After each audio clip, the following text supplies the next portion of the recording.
បាទសួស្តីបាទពុកម៉ែបងប្អូនបាទថ្ងៃនេះបាទមានបាទឫស្សីបាទប្រភេទឫស្សីភ្លោះជុំនិងបាទប្រភេទឫស្សីចាក់ខ្លួនឯងបាទពុកម៉ែបងប្អូនបាទដើម្បីថតបង្ហាញចែកជូនបាទពុកម៉ែបងប្អូនដែលបាទចូលចិត្តទស្សនាវីដេអូបាទអំពីការបង្ហាញពីប្រភេទបាទឫស្សីប្លែកៗពីខ្ញុំបាទហើយបើបងប្អូនបើមាននិស្ស័យចង់ចែកជាវក៏អាចទំនាក់ទំនងមកខ្ញុំបានតាមរយៈលេខទូរស័ព្ទបាទ085 7869 35បាទនឹងគឺជាលេខ Telegram ហើយមួយប្រព័ន្ធទៀតបាទគឺ087 57 44 43បាទនេះជាប្រភេទបាទឫស្សីបាទចម្លែកបាទដែលដុះមកប្លែកដោយមិនបានបាទកែច្នៃកើតឡើងដោយធម្មជាតិបាទជាអ្នកបង្កើតបាទពុកម៉ែបងប្អូនបាទដំបូងខ្ញុំបង្ហាញបាទឫស្សីភ្លោះសិនបងប្អូនបាទនេះភ្លោះប៉ាន់មេដៃបងប្អូនបាទនេះត្រៀមថាจะมือដាក់កណុលបងប្អូនដាក់កណុលជាឈុតបាទមានភ្លោះមានជុំមានកណ្ដាញ់បាទមានកញ្ចុំអីចឹងណាបងប្អូនបាទមាននប់អីចឹងទៅមួយឈុត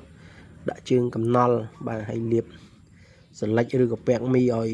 បាទថែរក្សាសាច់ឫស្សីឲ្យបានយូរអង្វែងបាទសម្រាប់លោកបងមាននិស្ស័យយកទៅ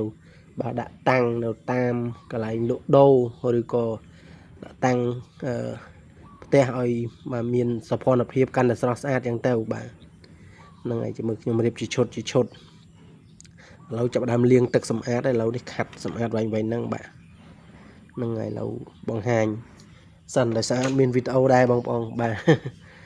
នេះភ្លោះទៀតបងប្អូនបាទភ្លោះបាទនេះសិតតែឫស្សីដែលរកកាលពីឆ្នាំមុនបាទនៅសាច់ហាប់ល្អមាស់កបងប្អូនបាទនេះមួយទៀតនេះរាងធំនេះបាទនេះរកបាននៅលើភ្នំស្រង់កាលពីយកឫស្សីភ្លោះមួយហ្នឹងបាទជួបពស់វែកធំមកអាហ្នឹងនៅភ្នំស្រង់នៅក្បែរដបោក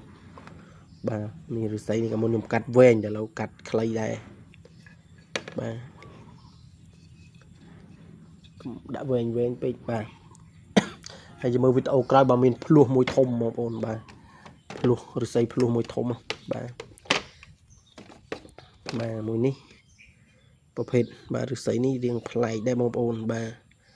មើលទៅស្តៀងភ្លោះបន្តិចបាទមកខាងនេះកដាលសាច់បាទចឹងមិនតែប្លែកណាស់ឫស្សីមួយនេះបាទនេះដោះយកពីគល់នេះបាទខាងនេះមើលទៅដូចភ្លោះហើយបងប្អូនបាទដល់ខាងនេះកដាលសាច់ចឹងមិនថាបាទប្លែកបាទនេះធ្វើຂະຫນាត់បតោងក៏បានដែរបងប្អូននេះខະຫນាត់បតោងក៏បានបាទយើងទុកដាក់ជើងកណុលក៏បានដែរបាទហើយនេះបាទប្រភេទឫស្សីបាទដោះចាក់ខ្លួនឯងបងប្អូនបាទតែខាងនេះរាងស្អុយតែបើយើងដាក់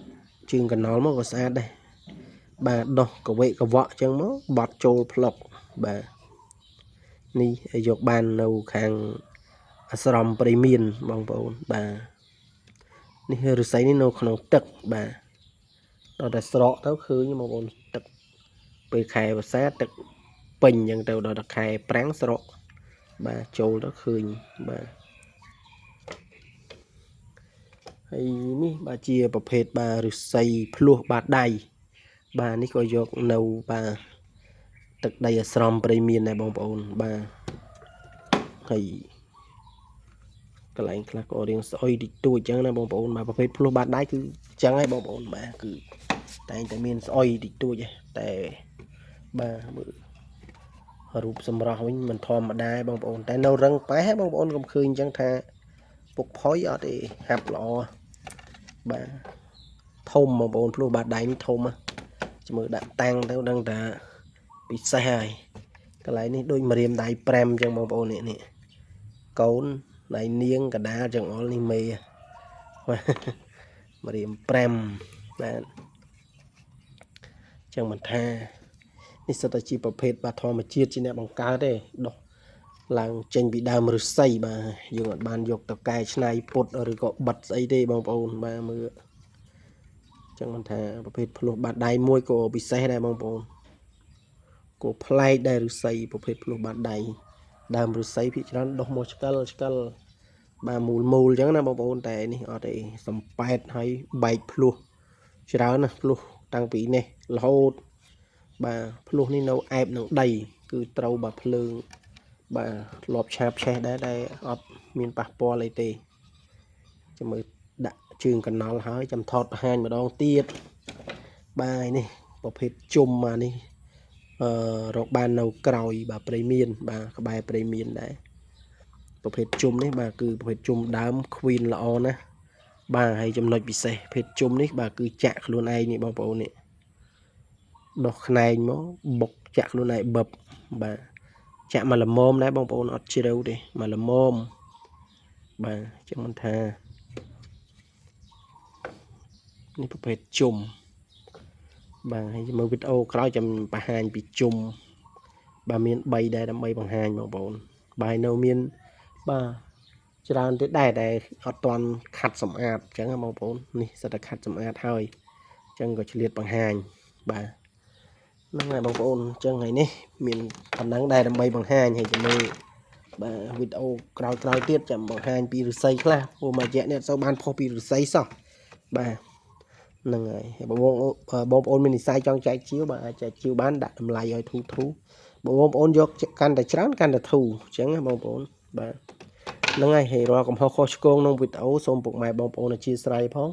វីដេអូខ្ញុំបាទគឺមានតែប៉ុណ្្នឹងទេបាទសូមអរគុណច្រើនសូមជម្រាបលាជួបគ្នាវីដេអូក្រោយទៀត